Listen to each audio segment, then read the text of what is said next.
when word spread that the four princes and their three mothers stood together at last in one forest clearing.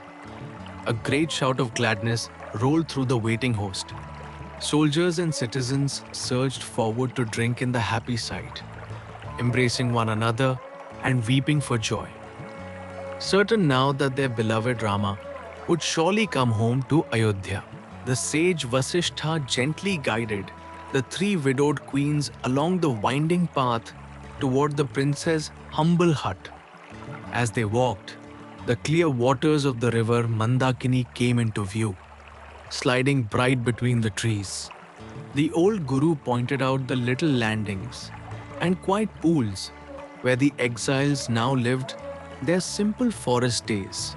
At a shallow pool where the current ran gentle, Vasishtha showed them the very place from which the princess drew water each day. Kausalya and Sumitra could not hold back their grief. The thought of their royal sons stooping like servants at a forest stream broke their hearts, and both mothers wept openly upon the bank. From this pool, sister, your Lakshman carries water to the hut every single day, Kausalya said to Sumitra.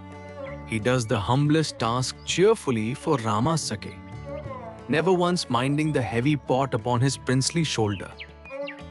The words fell tenderly, half in pride and half in sorrow, as the two women gazed at the quiet stream. Further on they came upon the spot where Rama and Lakshman had offered libations for their dead father's soul. The blades of darbha grass still lay with their tips turned to the south, set beside a simple cake of all seed, the poor forest offering with which the princess honored the great emperor Dasharatha. Kausalya clung to Sumitra, her voice trembling. "Oh sister, look, this plain offering is all that the mightiest of kings receives once he has passed beyond. He who ruled the whole earth is honored now with grass and a seed cake." The bitter truth of it pressed upon both queens as they stood together in silent sorrow. At last, they reached the little hut.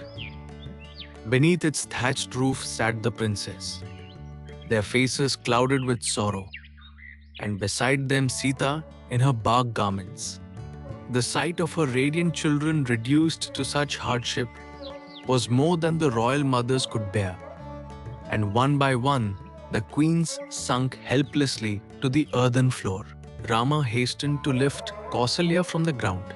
She stroked him with her flower-soft hands, sorrow and joy warring in her heart at once. Then she turned to Sita and drew her close, embracing Janaka's daughter, the daughter-in-law of Ayodhya's king, now dwelling in a leaf-roofed hut deep in the wilderness. "My child, daughter of Janaka, bride of Ayodhya's house," Kausalya wept. "Do you truly live in this forest hut? O faded lotus, O golden image dulled with dust. My very heart melts to see you so."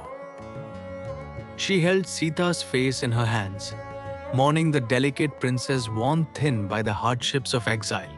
Rama bowed and reverently touched the feet of Vasishtha, who seemed like Brahaspati, teacher of the gods, come down to earth. Then he seated himself beside his mother. Bharat, humble in bark and matted locks, sat a little apart, facing his brother, while all around the elders gathered close, eager to hear what would pass between them. Turning gently to his brother, Rama spoke. "Bharat, why have you laid aside your kingly duties and come all this way, wearing deerskin and matted hair like a hermit?" His voice was kind but searching, and the whole assembly leaned in to hear how Bharat would answer the elder brother he so dearly loved. Bharat opened his lips to reply, but grief choked him. Again and again he managed only the single word, "Brother," before his voice failed. At last, gathering all his strength, he steadied himself and forced the sorrow down, ready to pour out everything that lay so heavy upon his broken heart. When our father sent you away to the forest, Bharat began at last. He could not bear the pain of it, and his noble soul departed for heaven. His words came haltingly, each one heavy with the weight of the tragedy that had befallen the house of Ayodhya since the day Rama had gone. And all my mother has won by her cruel scheming. Bharat went on bitterly, is to be made a widow and a sinner, scorned by every soul in the land. She lives now in a hell of her own making, despised by the world. Only you, brother, can lift this darkness from us all. Undo the wrong that has been done. Bharat pleaded, and wipe away our tears by consenting to be crowned. The citizens, the army, and our widowed mothers have all journeyed here and wait upon your single word. Grant us this prayer, and the sorrow of our whole race will be ended at last. Without its rightful king, the kingdom is like a widow, desolate, defenseless, forlorn. Come back and make it whole again. Rise like the full moon and scatter the night that smothers us. The ministers and I bow at your feet and beg you, do not refuse us, O brother. So Bharat implored him. His plea spent, the great-hearted Bharat could hold back no longer. With tears streaming down his face, he flung himself forward and clasped the feet of Ramchandra, clinging to them as a drowning man clings to a rock, his whole body shaking with the sobs of a love and grief too vast for any words to carry. Rama raised his brother from the ground and folded him in a warm embrace. Child, we are born of a noble line and reared in righteous ways. Neither you nor I could ever act wrongly. I see no fault whatever in you, my blameless brother. Set aside this grief that so cruelly torments your gentle heart. Speak no unkind word against your mother. Rama continued gently. It is not for us to blame her. Our father held every right to command us, to decree a banishment just as surely as a crowning. To honor our father and mother is our sacred duty. How then could I ever question or defy what he ordained? He granted you the throne and appointed for me these 14 years in the wild. He alone had the right to shape our paths. What right have we to overturn his will? Far from any wrong, it is your bounden duty to rule the land and mine to keep his last command here in the Dandaka forest. If I were to fail my father's dying wish, Rama asked softly, could the possession of the whole wide world ever bring me peace? Never. Let us each embrace the task he set us and be content. His calm certainty settled over the gathering like a steady lamp burning in a windless room. Still Bharat pressed his plea again and again, unwilling to yield, and Rama understood the true root of his sorrow, that Bharat blamed himself, tormented by the thought that this injustice had been worked for his own sake, and longed with all his heart to wash away the stain from the family's noble name. Do not reproach yourself, Rama said tenderly. Never believe that all this befell because of you. Destiny alone rules the fates of men. Lay down your grief, return to Ayodhya, and govern the kingdom well. Let each of us faithfully perform the duty our beloved father assigned, and so honor him. The gathered people watched this contest of love with hearts torn between joy and sorrow. They grieved that Rama would not return. Yet Bharat's shining devotion and unstained purity filled them with pride and wonder. Never, they felt, had two brothers loved so nobly nor argued so tenderly over the giving up of a crown. Then Rama told Bharat his decision, firm and unshakable. I cannot and will not disobey our father's word. You would please me best by pressing me no further. Shatrughna stands ready to help you rule, as Lakshman stands here to help me. With him beside me, I lack for nothing. Let all four of us, brother, do our father's will. Now Jabali, a learned priest who had come with Bharat, spoke up with a lesson in worldly reasoning. You speak endlessly of your father's command, Rama. Yet Dashratha is now but a body returned to the five elements. To imagine some living bond still binds you to one who is no more is nothing but illusion. Ayodhya pines for you like a woman in mourning, her hair unbound, longing only for your return. Jabali urged, why cling to this foolish prating of dharma and throw away the good fortune you were born to? Go back, take up the crown, and taste the pleasures of life. Heed Bharat and fail not in your proper duty. The materialist counsel kindled Rama's anger. Sir, he said with unaccustomed sharpness, you set little worth on truth and rectitude. Your godless talk fills me with such loathing that I marvel a man of no faith was ever suffered to sit within my father's court. His usually gentle face had grown stern and flashing with rebuke. Jabali hastened to explain himself. Far from being an unbeliever, he had spent his whole life teaching the Shastras and had spoken so only from an earnest wish to see Rama return.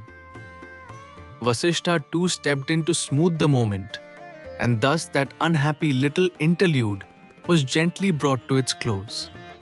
Then Vasishtha laid the matter before Rama in his own wise way. My counsel, on the whole, is that you should return to Ayodhya and accept the throne. Your father's command must of course be weighed and reconciled with this. But consider, you obeyed it at once, without a moment's hesitation, and now a wholly new situation has arisen.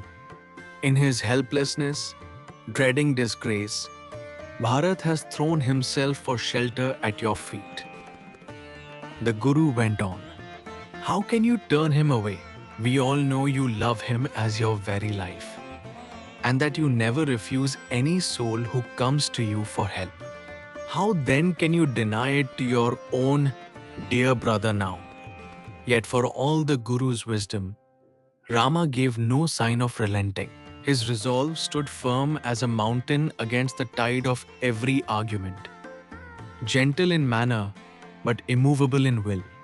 The watching elders exchanged anxious glances, for it seemed that no reasoning under heaven could bend the prince from his father's word. At last, Bharat turned to the old minister Sumitra. My brother has no pity for me. Spread a bed of darbha grass here. I shall fast upon it unto death. Sumitra hesitated, glancing at Rama for leave.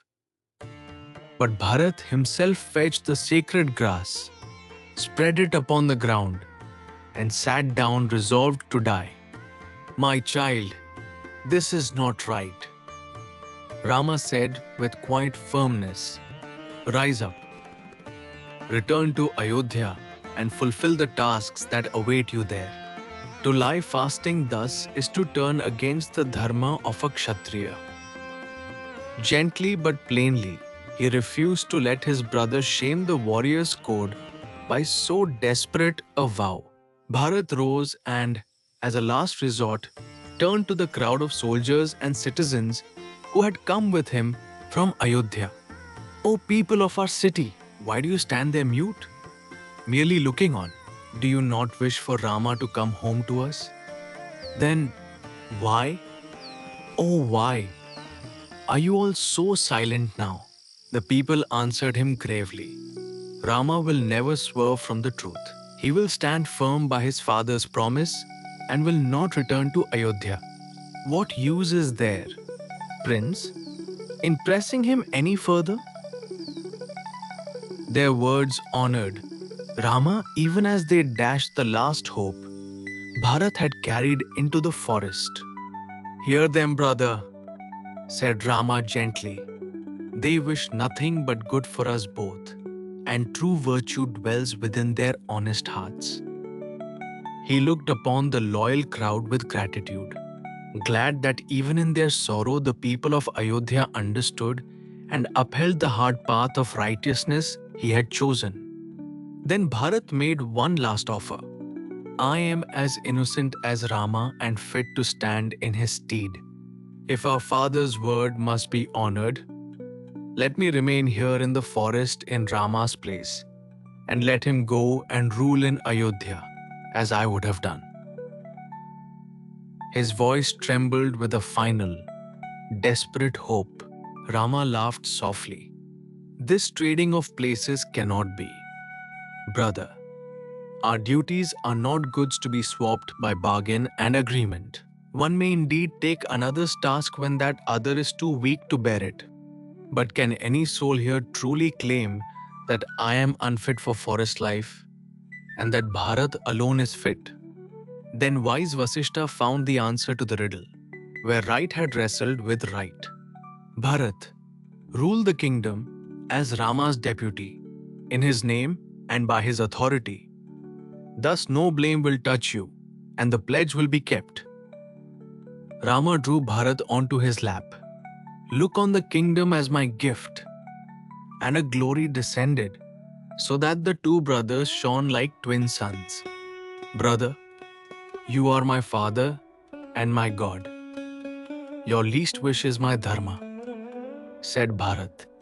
"Give me your sandals. That sacred token shall reign in Ayodhya until you return. And for 14 years, I shall dwell outside the city and rule in your name." Rama set his feet upon the sandals and handed them down, and Bharat bowed to the earth and lifted them reverently onto his head. Bharat and his retinue turned back toward home. On the way, they met the sage Bharadwaja and told him all that had passed. He blessed Bharat warmly. "Your virtue will be remembered forever. As water runs ever downward, so the goodness of your race runs true in you. Dashratha is not dead. He lives again, immortal in his son." Then they met Guha once more and crossed the sacred Ganga. Ayodhya, robbed of king and of Rama, met Bharat like a city drowned in a moonless night, and his grief woke afresh. He led the queens to their forlorn apartments, then vowed before the assembly to dwell apart at Nandigrama. There he enthroned Rama's sandals and, drawing all his authority from them, ruled in humble trust. While both brothers kept 14 long years of penance, in the forest and at Nandigrama alike.